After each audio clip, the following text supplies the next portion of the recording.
Hi everyone, welcome to another headphone.ph review. Today we have the Hifiman HE400i full-size open-back headphone. So this headphone, I've purchased this more than 4 years ago, and a little backstory. I first heard it in one of the local conventions that I've attended, and at the time I was just getting started with my headphone journey. So this and the HE560, I think I listened to both of them and they blew me away. So a couple of years after, I decided to purchase it, and at the time this was one of the better mid-fi options available. Like mid-fi meaning, in the grander scheme of things, it's right in the middle as what the mid implies.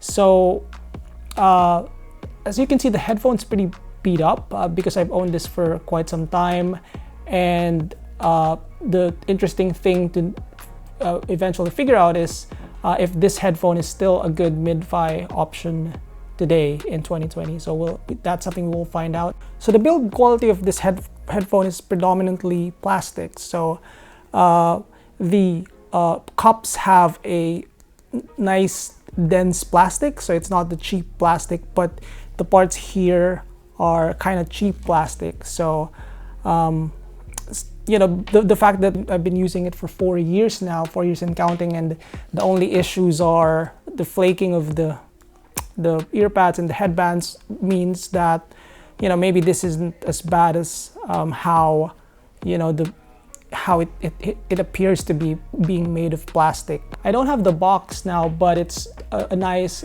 box, and it really doesn't come with any accessories other than a 1/4-inch adapter. The box doubles as a neat storage case because it has nice padding. I don't, you know, have it now, but you know, it's a good box if you're going to be storing the headphone. If you're not going to be using it for quite some time, or even if you just want to use it as your normal storage case.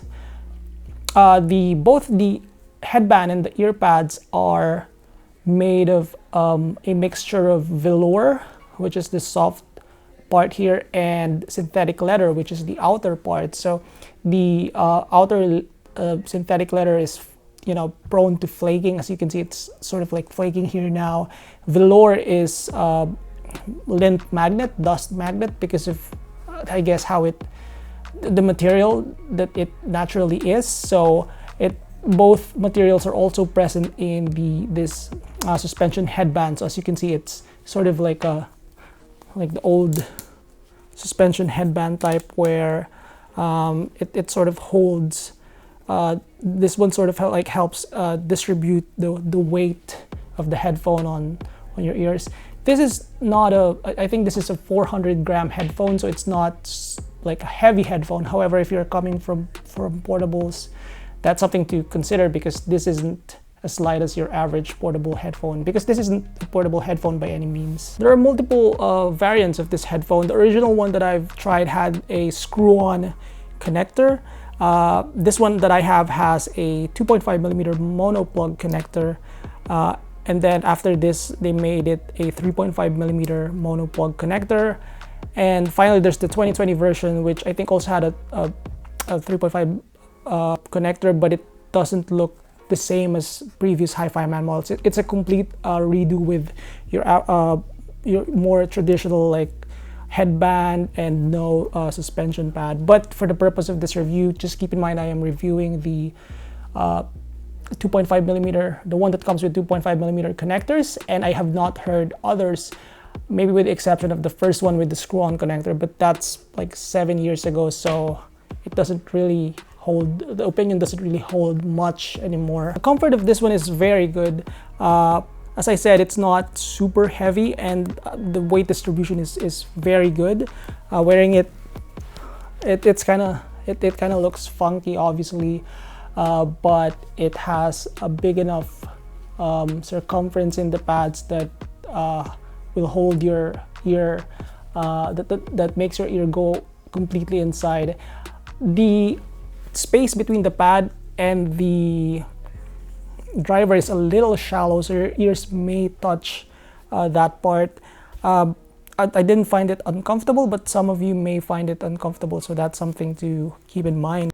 Passive noise isolation is non-existent with this headphone, as it should be, being a fully open back headphone. It's also gonna leak whatever it is you're listening. So if you're planning to use this in an office environment, make sure you don't have colleagues that are allergic to hearing this type of noise. In terms of sound, this headphone has a tonality that is close to neutral, with a little bit more treble than what would be considered as consumer type of sound.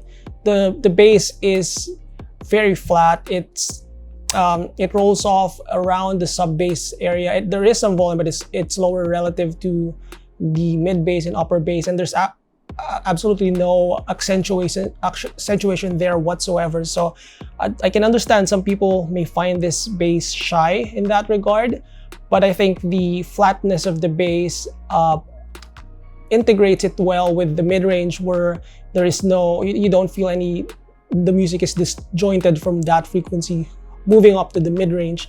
The bass is also quite soft in its presentation. I remember some of the Hifiman's older, like HE500, HE400 lineups have a very punchy bass. This one has a softer presentation in the bass area, and that is for me personally not a problem. The mid-range as a whole can be slightly recessed or forward depending on the music that you're listening to. So I find that if I listen to acoustics or classical, the mid-range area is slightly forward, which is quite pleasant to me. But if you're listening to more busy type of music like modern pop or some rock, progressive rock music, you will find that the mid-range is, or at least for me, slightly recessed. But it's quite slight, and it's not something that I think people would really notice. The bass to mid-range transition is pretty even before it recesses a little in the upper mid-range, like most headphones, I think. It does have a little bit of a peak at the lower treble part, the tail end of the upper mid-range and the beginning of the lower treble. So there is that causes some shrillness if you're listening to a song that has instruments or that has vocals around that area.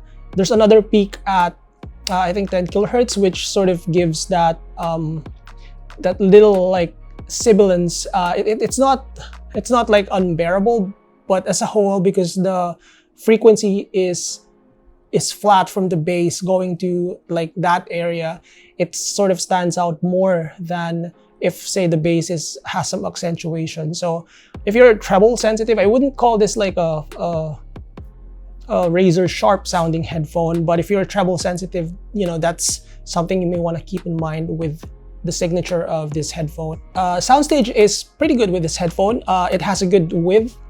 It's not the depth is not as tall as some of the better open or more expensive open headphones, but I feel like if you're coming from an entry-level sealed headphone or a sub $100, couple $100 headphones, you will appreciate the spaciousness of the soundstage of this. Imaging is quite decent as well. It's able to portray the music quite effectively, but the issue is I feel like the brightness sort of overlays the rest of the spectrum with some of its grunginess. Still, it's as an open headphone, it images like an open headphone, and I think I'm gonna give it a B+. In terms of efficiency, this plays plenty loud from your portable devices and laptop audio outputs, but amplification is needed. I think this type of headphone is not a portable headphone. It's a home use type of headphone, so it does benefit when I used the Schiit Magni 3 in running this one. It did improve when paired with the Oni T1 USB DAC amp, and I think I've also used this with the Dragonfly Cobalt. So all of those gave a better sound than just plugging it straight, where I feel like the bass is not as clean and the treble is definitely harsher. So this headphone originally retailed for $449, and it has since fluctuated between $175 and $300.